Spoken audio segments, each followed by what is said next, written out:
Assalamualaikum warahmatullahi wabarakatuh. Salam sejahtera bagi kita semua. Salam Om Swastiastu, Namo Buddhaya, dan salam kebajikan. Salam Pancasila.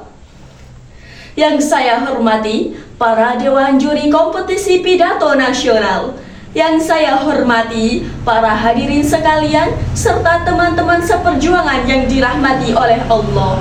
Pertama-tama, marilah kita panjatkan puja dan puji syukur kehadirat Allah Subhanahu wa Ta'ala yang telah memberikan kita rahmat, nikmat serta hidayahnya dengan mengucapkan Alhamdulillahirabbil alamin.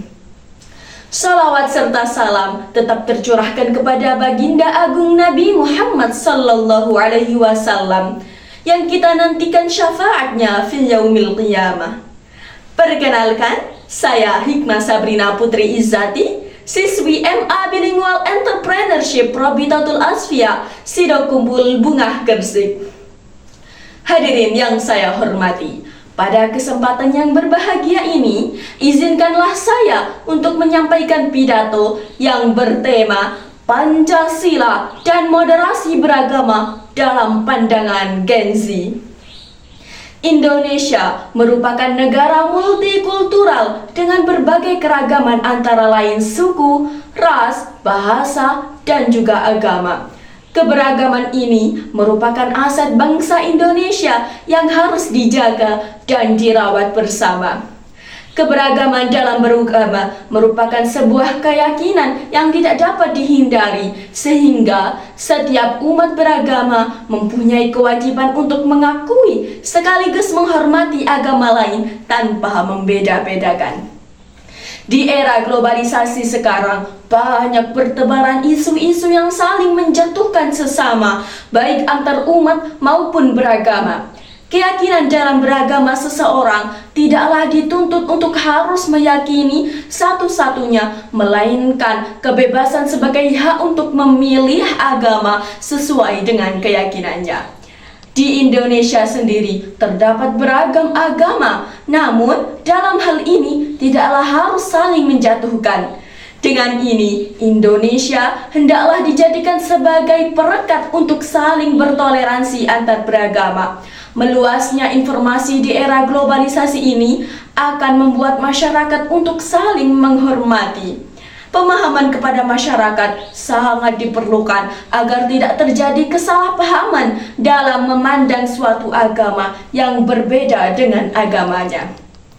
Hadirin yang berbahagia, sikap pluralisme sangat diperlukan demi kenyamanan dalam beribadah, dan sikap ini tertuang dalam Undang-Undang Dasar Republik Indonesia tahun 1945, yaitu terlihat pada pasal 29 dalam ayat 1 dan 2 yang berbunyi setiap orang bebas memeluk agamanya masing-masing dan untuk beribadat menurut agamanya dan kepercayaannya. Negara menjamin kemerdekaan setiap orang untuk memeluk agamanya masing-masing dan untuk beribadat menurut agamanya dan kepercayaannya itu. Dalam Undang-Undang Dasar juga terdapat pada Pancasila, terdapatnya pada Pancasila sila pertama, yang berarti setiap umat manusia melaksanakan perintahnya dan menjauhi segala larangannya yang telah diatur sesuai Al-Quran dan hadis. Dalam rangka mengimplementasikan moderasi beragama terhadap era globalisasi, ditekankan dengan melakukan pendekatan eksekutif di mana generasi pemuda dan pemudi atau peserta didik atau Gen Z bisa melakukan dengan lembaga pendidikan dalam latihan menyelesaikan konflik yang terjadi, melakukan negosiasi dan juga mediasi dengan sahabat sebaya, termasuk usaha dalam menciptakan kedamaian. Dalam lembaga pendidikan juga mempunyai peran yang penting dalam menghentikan kekerasan yang terjadi, termasuk isu-isu agama. Upaya dalam meningkatkan moderasi beragama dilakukan dengan menghadirkan buku moderasi beragama yang dimana pada tanggal 18 Oktober 2019 dikenal sebagai Hari Moderasi Beragama, yang dilakukan oleh Lembaga Badan Usaha Litbang dan Diklat Kementerian Agama Republik Indonesia. Moderasi bukan saja hanya diajarkan oleh Islam, akan tetapi agama yang berbeda pun mengajarkannya. Dengan moderasi, kebijakan yang didapat menciptakan harmonisnya sosial dan menjadikan keseimbangan hidup antar sesama. Dapat disimpulkan bahwa dalam moderasi beragama, hendaklah umat manusia saling menghargai serta menghormati agama yang berbeda dengan keyakinannya. Dalam moderasi beragama, kita ditekankan untuk tidak berlebih-lebihan dalam menjalani ajaran agama karena akan berdampak ekstrim, dan dalam moderasi haruslah seimbang dan adil dalam kehidupan.